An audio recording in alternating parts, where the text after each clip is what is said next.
शिरसा देवं गौरीपुत्रं विनायकं भक्तावासं स्मरे नित्यं आयुकामार्थ सिद्धये प्रथमं वक्रतुण्डं च एकदन्तं द्वितीयकं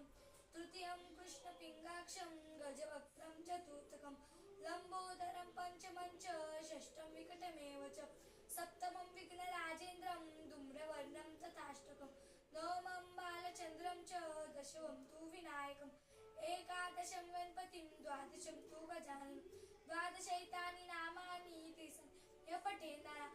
च विघ्नभयं तस्य सर्वसिद्धिकरं प्रभो विद्यार्थी लभते विद्या धनार्थी लभते धनं पुत्रार्थी लभते पुत्रान् मोक्षार्थी लभते गतिं जपेत् गणपति स्तोत्रं षड्वैर्मासे फलं लभेत् संवत्सरेण सिद्धिं च लभते नात्र संशयः अष्टभ्यो ब्राह्मणेभ्यश्च लिखित्वा या समर्पयेत् तस्य